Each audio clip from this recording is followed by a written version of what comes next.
What is your threshold of tolerance? What is the request for accommodation and accessibility that generates frustration instead of compassion? I'll give an example. Those of you who have heard me preach before, or even those who have only heard me speak for the first time today, have probably figured out that I talk rather fast. Shocking, right? And to be honest, whenever someone asks me to slow down so they can listen, I become incredibly frustrated because I think that I am speaking at the normal pace and everyone else should just catch up to me already.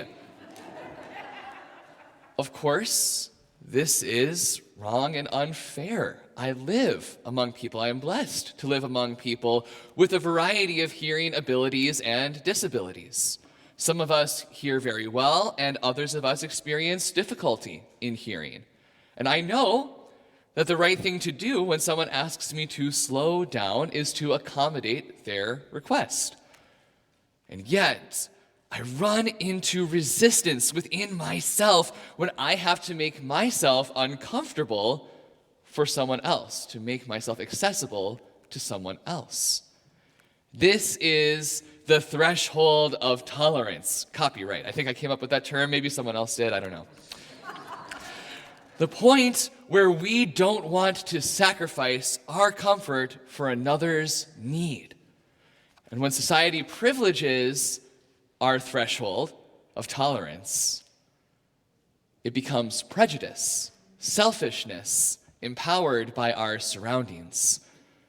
I know that I carry an extreme ableism, the systemic prejudice against disabled or differently abled bodies. My body currently fits into our society's definition of an able body. And my impulse is to operate on the assumption that everybody's body operates like mine, or at least should. And if it doesn't, then that's their problem. It is a cruel line of thinking that limits who I welcome and who I include. It limits my ability to love all people. It is the presence of sin that inhibits my relationships with people who have differently abled bodies from mine. And we all have these thresholds of tolerance and live within a culture that supports our thresholds of tolerance, that tells us to prioritize our comfort over the needs of those who suffer, and makes us assume that those who suffer are suffering because of their own sin and are not our responsibility to accommodate. And in our gospel, we see that the threshold of tolerance is nothing new. When Jesus' disciples, just walking by, see a man blind from birth, they do not see someone to accommodate, someone to include, except they see an inconvenience, a threat to their comfort that they are supposed to rationalize away as the result of sin. And so they ask Jesus whether the sin of this man or his parents caused his blindness, fitting into the theological mold of their day.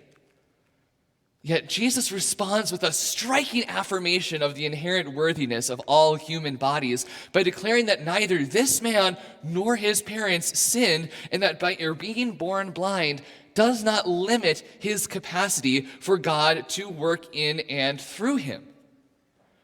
Instead, Jesus declares that God's works may be revealed in him exactly as he is now.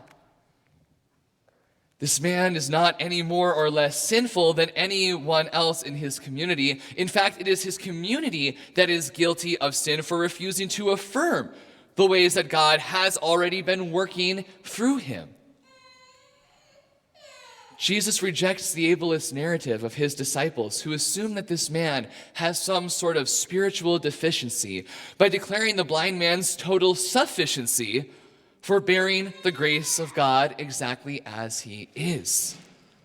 The healing Jesus performs is not to make this man whole, but to heal the sins of the community that has refused to accommodate him, Jesus makes God's grace accessible to this man who has been excluded from grace by his community's prejudice. Jesus rejects the threshold of tolerance, rejects the idea that we should prioritize our comfort over the needs of others by making it possible for this man, whom everyone assumes must be sinful, to trust and know that he is a beloved child of God and belongs in the communion of God's grace.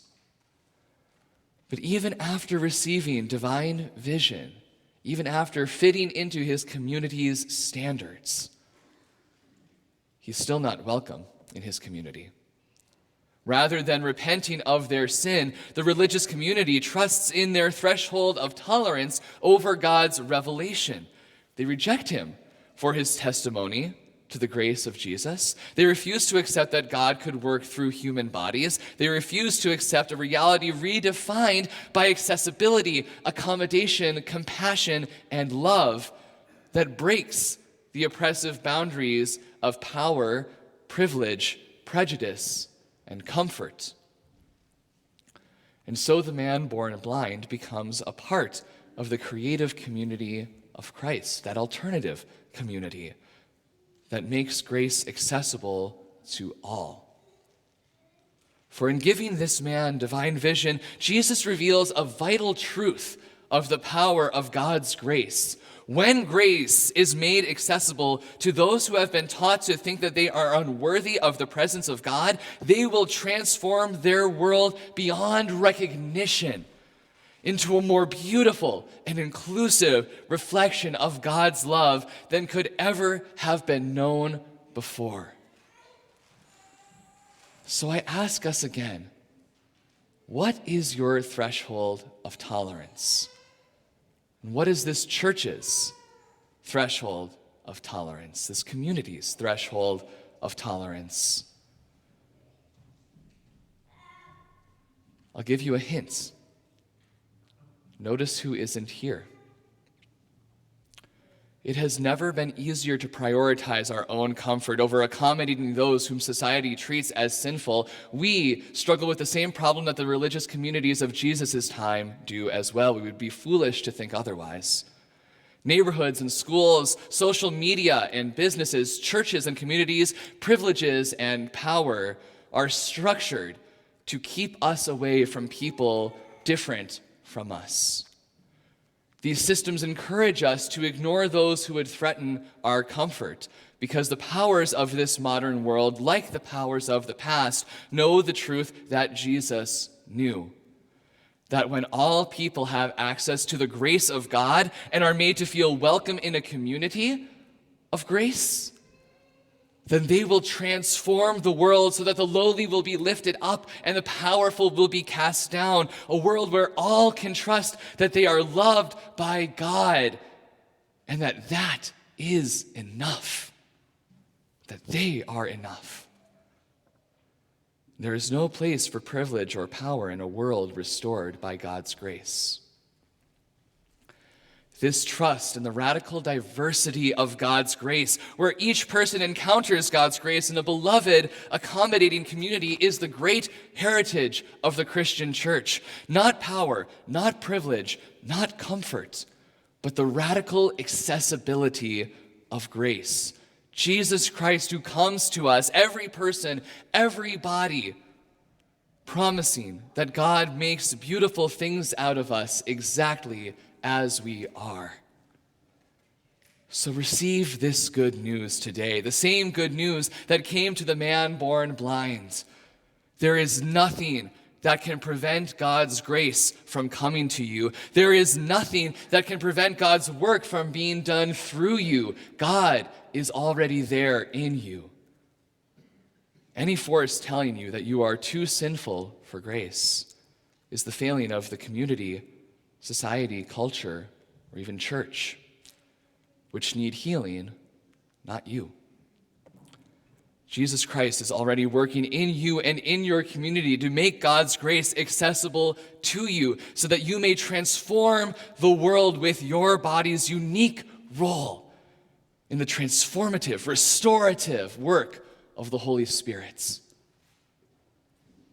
But now receive this challenge, the same challenge given to the disciples and the early church.